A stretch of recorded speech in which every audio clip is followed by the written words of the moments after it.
សូមក្រាបថ្វាយបង្គំប្រធេរានុធេរៈគ្រប់ព្រះអង្គសូមគោរពសម្ដេចទ្រង់ឯកឧត្តមលោកជំទាវអស់លោកស្រីនិងបងប្អូនជនរួមជាតិទាំងក្នុងនិងក្រៅប្រទេសជាទីគោរព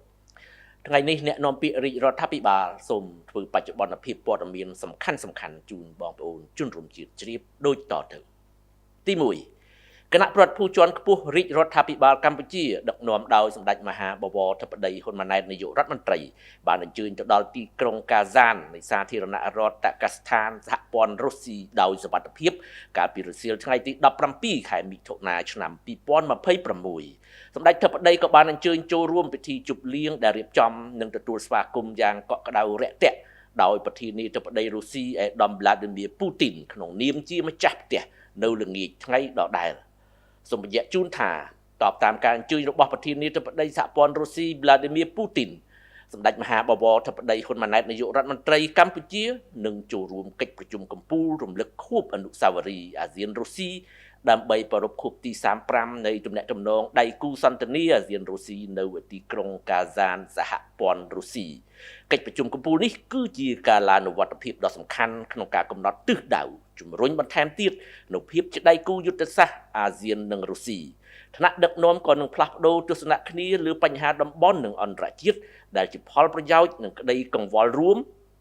ដើម្បីចូលរួមចំណែកដល់ការលើកកម្ពស់សន្តិភាពស្ថិរភាពនិងវិបុលភាពទាំងក្នុងនិងក្រៅតំបន់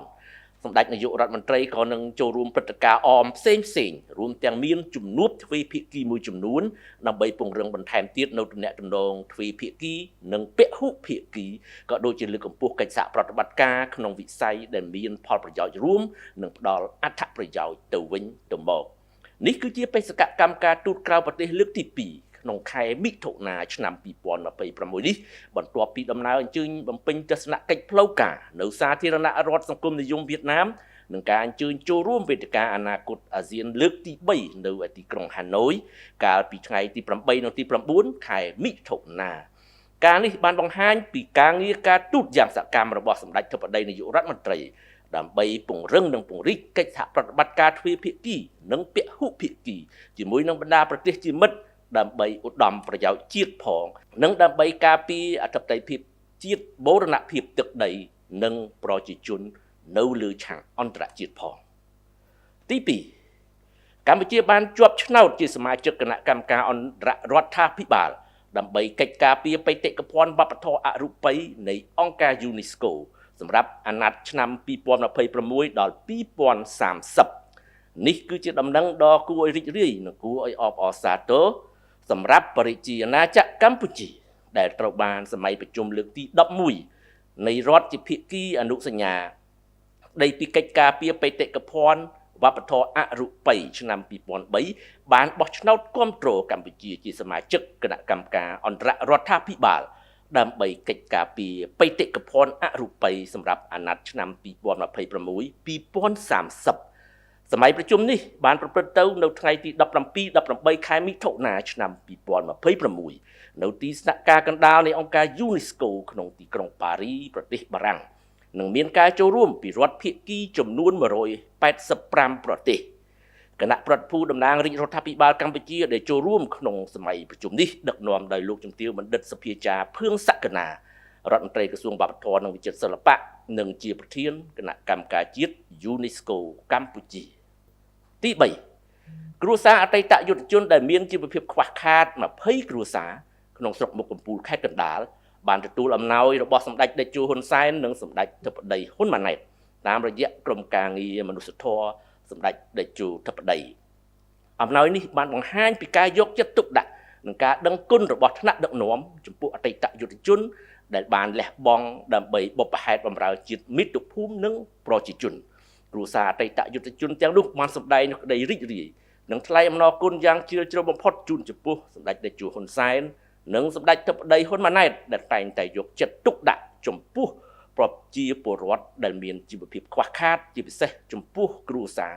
អតីតយុទ្ធជនសូមរំលឹកជូនថានៅគ្រប់វេទិកានៃការចុះជួបសម្ដេចសំណាលជាមួយអាជ្ញាធរមូលដ្ឋានទាំងសម្ដេចតេជោហ៊ុនសែនប្រមុខរដ្ឋស្ដីទីទាំងសម្ដេចធិបតីនាយករដ្ឋមន្ត្រីតែងតែក្រើនរំលឹកឲ្យអាជ្ញាធរមូលដ្ឋានយកចិត្តទុកដាក់ឲ្យបានដិតដល់បំផុតចំពោះគ្រួសារ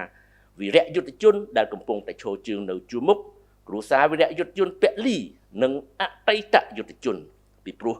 ពួកគេមានគុណបំណាច់ធំធេងមិនអាចកាត់ថ្លៃបានចំពោះជាតិមាតុភូមិនិងជាអ្នកយកទ្រូងពាំងការពីអធិបតេយ្យភាពបូរណភាពទឹកដីនិងប្រជាជនទី4អ្នកនាំពាក្យរាជរដ្ឋាភិបាលសូមបញ្ជាក់ជូនជនរួមជាតិជាថ្មីថាកម្ពុជាប្រកាន់ជំហរម៉ឺងម៉ាត់ក្នុងការការពារខ្សែព្រំដែនអន្តរជាតិកម្ពុជាថៃដែលបន្សល់ទុកដោយគណៈកម្មការព្រំដែនឥណ្ឌូចិនសៀមដោយគោរពគោលការណ៍ច្បាប់អន្តរជាតិគោលការណ៍ខ្សែព្រំដែនមិនកែប្រែ Uti Possibility Juris គោរពអនុសញ្ញាសន្ធិសញ្ញាបារាំងសៀមផែនទី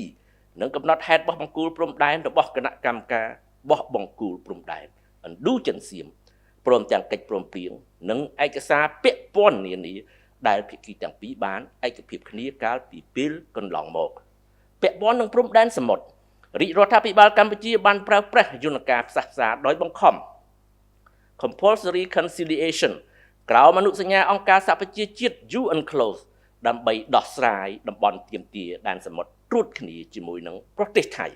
ដោយក្តីសង្ឃឹមយ៉ាងមុតមមថាដំណើរការនេះនឹងបានបង្ហាញជាថ្មីទៀត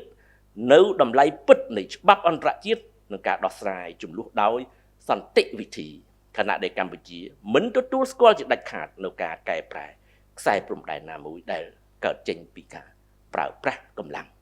អាស្រ័យហេតុនេះសូមបងប្អូនជនរួមជាតិមេត្តាជ្រាបជាព័ត៌មានបាទសូមអរគុណនិងសូមគោរពលាតែប៉ុណ្ណេះ